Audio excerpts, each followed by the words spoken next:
Ọlọ́run dákun má fi kú ọmọ bá mi wí kó wá sọ pé ó fífi dánwò mi sàtì àdákun má fi kú ọmọ ṣàdánwò má dá wàhálà sí mi lágbàdá torí tí kú ọmọ bá wọlé tẹ̀dá lọ́dọ̀ aráyé aburú mà ní lọ́dọ̀ àwọn ẹni Ọlọ́run àdánwò ni ìgbà yẹn ló máa wá pa àrọ́wà kan wọ́n á nírú ẹ̀ ó ṣe Muhammadu èmi ò mà kí ń ṣànábì o Ọlọ́run ò lára tí wọ́n gba àdánwò sí àdánwò àdántán tí ń ba ímọ̀nì jẹ́ Ọlọ́run dákun mọ́ jẹ́ kó wọlé tọ̀ mí o sàtì àdákun mọ́ fi kú ọmọ ṣàdánwò má dá wàhálà sí mi lágbàdá Ọlọ́run dákun má pa tèmi má pa tí kò wá Ọlọ́run má pa tèmi má pa tí kò wá ọmọ tó fún mi ọlọ́lá mò ń bẹ̀bẹ̀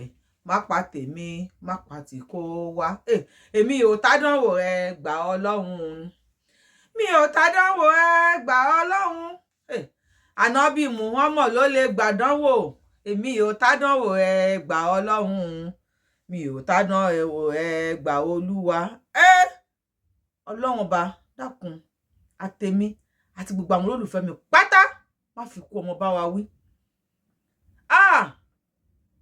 má gbọmọ lọ́wọ́ wa má dà wá pàmẹ́ tó má gbọmọ lọ́wọ́ wa kábíyèsí Ọlọ́run ẹni tó bá mọ ìyá ọmọ tó kú ní Christian school yìí Whitney Adeniran, please always check on her.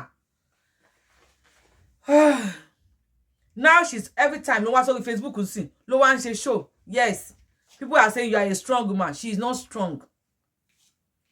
She is not ever a strong woman.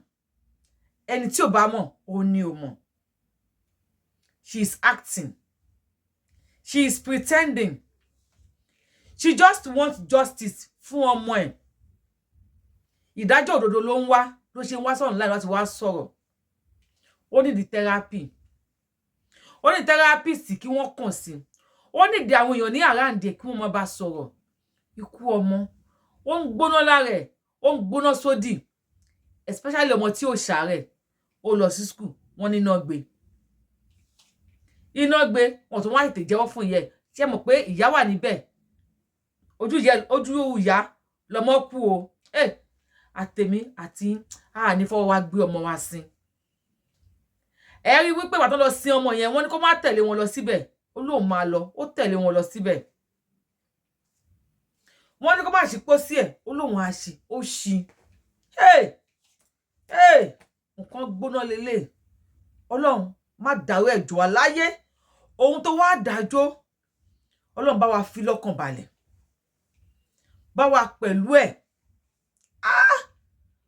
Ó korò jomi ewúro lọ. Òórùn burúkú lélẹ̀. Ó gbọ́dọ̀ dàpọ̀ mọ́ ẹran nínú ayé ẹ̀dá. Ọmọ tó jí làárọ̀, òun lọ sí transport. Whitney Adeniran tá bá sọ̀rọ̀ ẹ̀ ó ní o. Bó ṣe lọ ni mo tún gbé wá fún yín. Kele mo atrocity sí Nàìjíríà tí wọ́n ń commit. Kò sí ẹ̀mí ẹni tó save Nàìjíríà yẹn. Bí you ọmọ kékeré o, bí you àgbàlagbà, whoever you are, kò sí ẹni tó save. Ẹni tí ó sì lórí social media yẹn tẹ́lẹ̀, wọ́n ti sọ́dọ̀ ní social media. Always online. Ẹ jọ̀ọ́, ẹ bá mi gbọ́ ọ̀rọ̀ lẹ́nu woman yìí. Ikú ọmọ ò ní wọlé tọ̀ èmi àti ká mi lára o. But she want justice. Question mi ni pé, will she get the justice for her child? Ọlọ́mọ òun ò kú, ó ní wọ́n pa ni. Because ọmọ yẹn iná ló gbé tó fi kú. How careless la people yìí jẹ́ tí no fi lè gbé ọmọ yìí. Wọ́n tún wá ọmọ tí no gbé, wọ́n tún wá rọ́ mi lé lórí. Láti wo tí Christian school ń gbà. Wọ́n ò lè provide the ambulance sílẹ̀. Níbi tí thousands of ọmọ tí wọ́n ti ṣe transport. Iná wá ẹni tí no gbé, ẹ wá rọ́ mi lé lórí.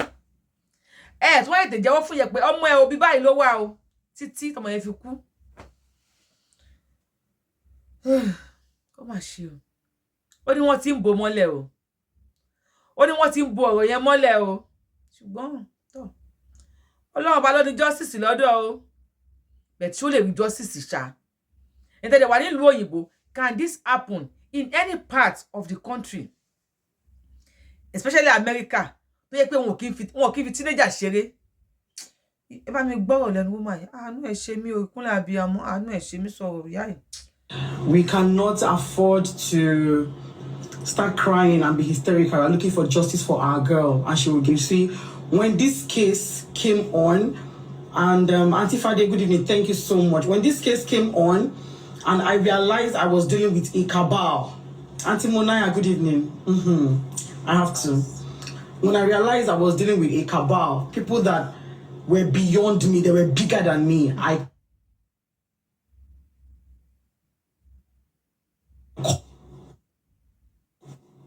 I called on God and I said, Father, Lord, all I ask for now is an army. I need an army for me. And you guys are my answered prayers. Thank you. I did not in my wildest dreams expect the kind of support I have gotten. I wish I could open my heart so that people will see how grateful I am. I am not strong. I'm acting. Behind the cameras, I break down. But I know that this is a war. My daughter was killed.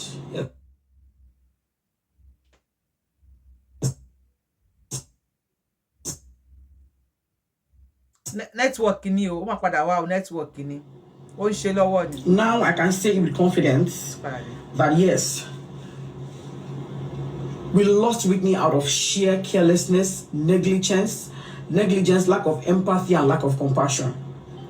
And the justice she deserves, she's going to get it. I promise you. Hello, Grandma. Meeting maybe 30 minutes. Benny, ma. Yes, ma. Yes, ma.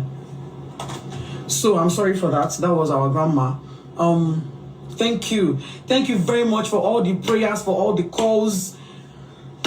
God bless you immensely. Now, the reason why I came on live is because I have to clarify on some issues. And because as from next week, I might not be as regular on social media as I would love to. I don't know how it's going to be, but it's about to get crazy. So I just want to beg all of you for something first. In the name of Almighty God, my name is Blessing Adeniran. If you are praying, please include my name in your prayer. Please help me mention to God, God, please take care of Blessing Adeniran and her family and fight for them. That is all I need from you guys, because I have not been praying as I used to pray since this whole incident happened. And I need you guys to just be there for me. And for the support I've gotten so far in every area, I am grateful. So let's get into it. Like I said, I am on this live tonight to clarify some issues that, excuse me please, that I have been wanting to talk about for a very long time. About some questions in my inbox, some comments I've been getting, some messages. Sister Zayan, thank you so very much. Amen, amen, amen, and amen. So I've been getting some questions, some comments, even in my inbox. I have been getting all that. And I said, let me come tonight and put an end to it once and for all. Say it. Thank you very much. Now, some well-meaning people have been telling me, oh, can you please go off social media for your own sanity? You need your mental health intact. Please just go off social media for the time being. Can you please just stay off social media, you know, and all that. And then the trolls are saying, see your picking die. Instead, make you the wear black and black. No, you dey all over social media, they gallivant. You are just gallivanting all over social media. You are looking to gain fame. You are looking for clouds. You are chasing clouds. You are this. I don't know. Ẹ má bínú o pé mo já wọ àárín ọ̀rọ̀ yìí. Bẹ́ẹ̀ kí ló táwọn yóò kí mọ ọ̀rọ̀ sọ. Ṣé wọn ò rí pé kò sí abiyamọ tí ọmọ máa kú tó máa gbádùn ara ẹ̀ mọ́ ni. Kí ló tí wọ́n ń bú obìnrin? Tó bá yẹ pé ẹlòmíì ọ̀nà ọ̀tọ̀ọ̀tọ̀ ní emotion ló máa fi affect àwọn èèyàn. Tó bá yẹ pé ẹlòmíì ni obìnrin yìí ọtí ló máa mú, ló máa sọ ẹlòmíì di drunkard, tó máa wo ọ̀mùtí mi tó máa wo story ẹ̀ wọ́n padà pé ọbí ọmọ ẹ̀ tó nífẹ̀ẹ́ àkọ́bí ẹ̀ ló kù ẹ̀yin Nàìjíríà kí tẹ̀ kí mọ̀ ọ̀rọ̀ sọ àkọ́bí ẹ̀ ló fòṣọ́ ẹ̀ ló kú lójú ẹ̀ tó bá pẹ́ lómi ọtí là máa mú á padà di drunkard ẹlòmíà máa wo sùúrù bí ìtọ́kọ̀ jálẹ̀ á padà ya wèrè ni ọmọ ẹlòmíì tó kú ló sọdá láǹgànná social media tó ń wà yìí lóòótọ́ mi mo bẹ́yìn ṣe rí sí o bẹ́ẹ̀ mi ṣe rí sí ó ní ìdààmú èèyàn lẹ́gbẹ̀ẹ́ thank you for the grandma tó pè wọlé ó ní ìdààmú èèyàn láti máa bá sọ̀rọ̀ ẹgbẹ́ tó ní behind the kó lóun act ni behind the camera o man get down kò easy Nigerians ẹ jẹ́ ká máa sọ̀rọ̀ sọ ẹ jẹ́ àwọn bá ṣe máa sọ̀rọ̀ ìṣẹ̀dá máa fi kó ọmọ bẹ́ẹ̀ mi àtàwọn ìdílé mi àti gbogbo tó bá nífẹ̀ẹ́ mi wí o ikú ọmọ tí kò ọmọ wà dé lára ni ẹ tún wá ń bu pé ó fẹ́ popular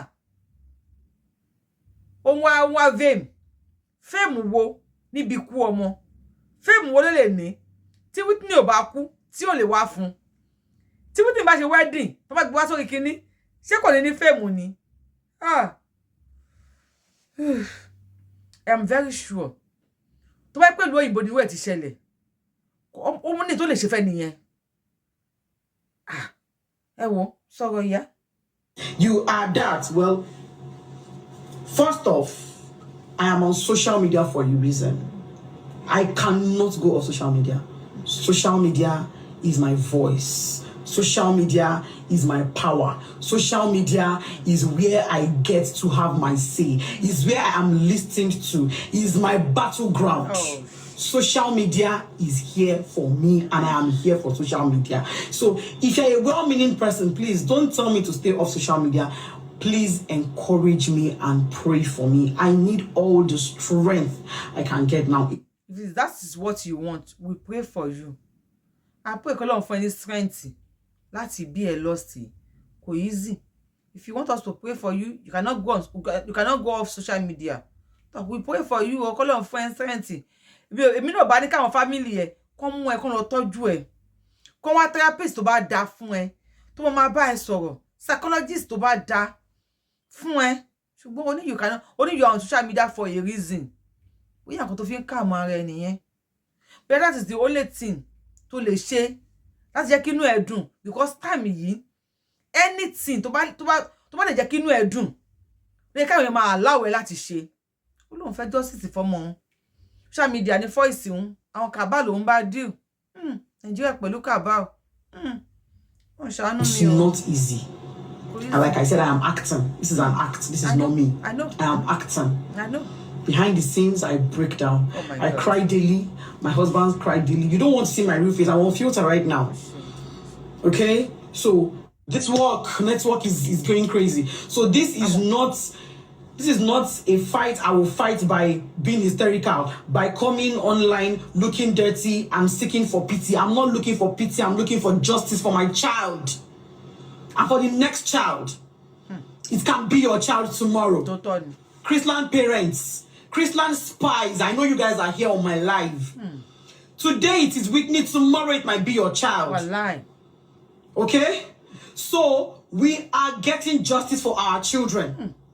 It will start with Whitney. And nothing will happen to me or any member of my family. I'm saying it with confidence in God. The name of Jehovah is a strong tower. Into it we run and we are giving protection. That is my confidence. So if you know so if it fights God, bring it on. If you're a troll and you have been paid, I'm coming for you. Calm down. It is not yet time for your message.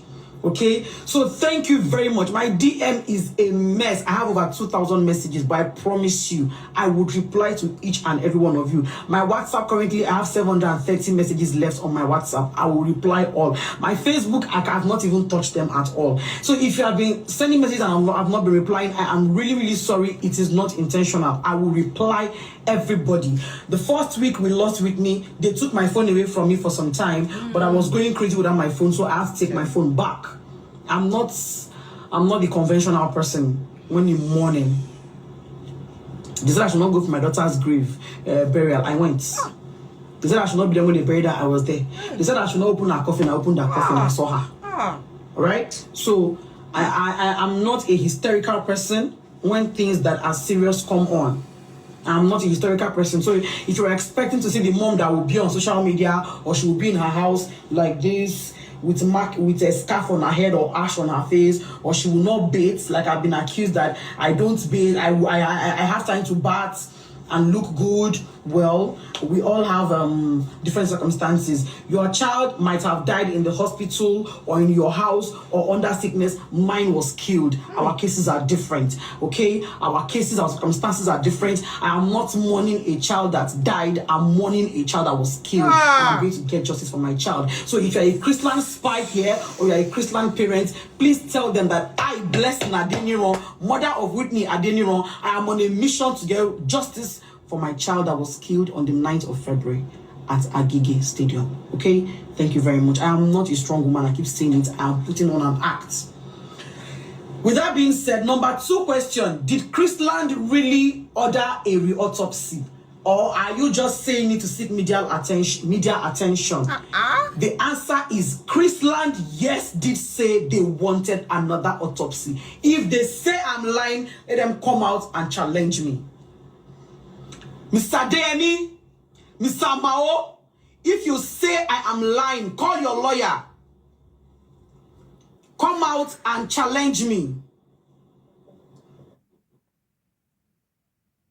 So this is where I come in. Nígbà tí mo gbé case ọmọ yẹn wá, mo tó ṣe kú. Thank you for ẹ̀yin tẹ́ bá wa wò, ẹ̀yin tẹ́ bá wa share. Thank you. Teamwork make dream work. Tó pa wa bọ́ta á pariwo. Ẹ̀yin náà bá wa wò, ẹ bá wa share ẹ̀. Àwọn Chrisland lẹ́yìn tí wọ́n ti ṣe autopsy fún ọmọ yẹn. Tó ti mọ̀ pé electric ló gbé. Tẹ́ bá wo fídíò tí mo ṣe nípa ọmọ yẹn, mo play voice àwọn mate ẹ̀. Tí wọ́n ní iná ló gbé ọmọ yẹn tó ti fẹ́ ra popcorn. Ipe àwọn wá ń da omi lé lórí. Ìyá ẹ̀ ní kó jẹ́wọ́ fún un. Kí ló pa ọmọ òun? Wọ́n ní wọ́n ní jẹ́wọ́. Ó tiẹ̀ ní òun ti ra pósí. Kọ́lọ́ máa kémi àti ìrarú nǹkan bẹ́ẹ̀ yẹn fọmọ wa. Àwọn alágaṣọ school wọn, ara bàtà wọn, a fún wọn lọ́mú, ara aṣọ dún fún wọn. Ọlọ́run ní jára pósí wọn. Ọlọ́run ti ra pósí ní kọ́kọ́ sọ tó ṣe ọmọ òun fún un ni. Yet wọ́n deny. Orí fọ́ ni, ẹsẹ̀ ẹ̀dùn ni, apá kejì nìkan ni.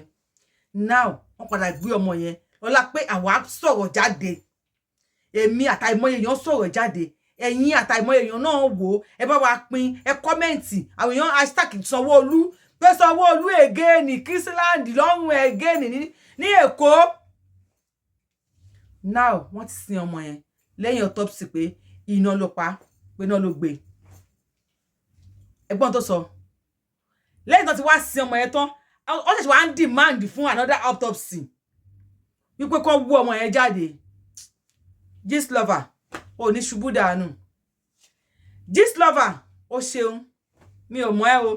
But I love you for staying for this woman. You are there. Many are there. Many were there also. Torí àwa tá ń gbẹ́nu sí náà, àwa náà wà gẹ́gẹ́ bí abiyamọ ni. Wọ́n bẹ̀rẹ̀ sí ní hashtag Sanwó-Olú. Àmọ́ Sanwó-Olú náà ṣe léyìí o, ó ṣe ọkàn yìí. Sanwó-Olú náà ti sọ̀rọ̀. Ó ní ẹnikẹ́ni tó bá tún dì máa kó lọ wú òkú ọmọ yẹn, ó ló fi ẹ̀wọ̀n ṣeré ni. Ó ní wọn ò ní wú òkú ọmọ yẹn again. Ẹ dákun, kí ni wọ́n wò kan tó sin ọmọ yẹn? Nígbà tí wọ́n ṣe autopsy àkọ́kọ́ fọ́mọ yẹn, kí làwọn Christian school ń wò? Ọlọ́run ò ní fi iná ọmọ ojú èmi àti iná ọmọ ó korò bí ewúro. Ọlọ́run ọba kò ní fi jú èmi àti ọmọ tó ti kú. Ṣé pé ìyá sọ pé tó máa sọ pé wọn ò sọ bẹ́ẹ̀, wọn ò demand fún kán bọ́ta. Pépà àti ẹ̀ ti gbé, àwa ti gbọ́ pé wọ́n demand for another autopsy. Sanwó-Olú dẹ̀ ti sọ̀rọ̀. Sanwó-Olú anybody tó bá demand, a lè sọ bí a tó pé politics wà ń ta, bí a tó pé election wà láàbí around the corner. Tó gójú wá ní bá mi ṣe kú sínú mọ́tò, sínú BRT tí Sanwó-Olú ò ṣe anything. A lè sọ bí a tó rí election tó wà around the corner. Sanwó-Olú ṣe ní kó má tún wú ọmọ yẹn jáde. Ikú bá mi ṣe sì wà ńlẹ̀ o. Ikú àwọn ensas náà wà ńlẹ̀ o. Sanwó-Olú gbàgbé. Yìí tó bá ṣe tó bá da, a máa bọ́ta, a máa sọ pé ó ṣe dá. Yìí tí ò bá da náà, a máa bọ́ta, a máa sọ pé ó ṣe dáadáa. Ikú ọmọ yẹn ò ṣe rà padà o. Òun wá fèmù. Ìyẹn wá fi kú ọmọ wá fèmù. Ẹlòmíì máa gbà. I am sorry. But àwọn sọ pé wọ́n yìí fi kú ọmọ ẹ̀ wá fèmù lórí social media. Ṣé wọ́n gbádùn ṣá? Ṣé wọ́n mọ kí iná ọmọ jóyàn rí ṣá? Ṣé wọ́n kò tó pè ní emotion? Kí ni wọ́n fẹ́ wò oṣù mẹ́sàn-án? Bó ṣe lóyún, bó ṣe bí, bó ṣe pọ́n, primary school, secondary school, ọdún kìíní ọdún kejì, tó fi ọmọ ọdún 12, ìjọ ọ̀tọ̀, ìjọ ọ̀gbẹ́, ìjọ kó fẹ́ jẹun. Ẹ dákun, ṣé kúnlẹ̀ lèèyàn fẹ́ rò ni àbí oyún inú? Àbí ọmú ẹ̀ tó dúró, first born ẹ̀ ní. Ìgbà tí Whitney yẹn lọmọ ẹ̀ dálẹ̀. Ewo, mi mọ̀ tí mo fẹ́ sọ. Àmọ́ ẹ ṣùgbọ́n sọ̀rọ̀ ṣá. Ẹ ṣá máa sọ̀rọ̀ sọ. Mo lè sọ, mo mọ̀ sọ, máa ṣá sọ, ẹ máa sọ̀rọ̀ sọ. Ẹ máa sọ̀rọ̀ sọ. Nigeria, in fact, I don't know.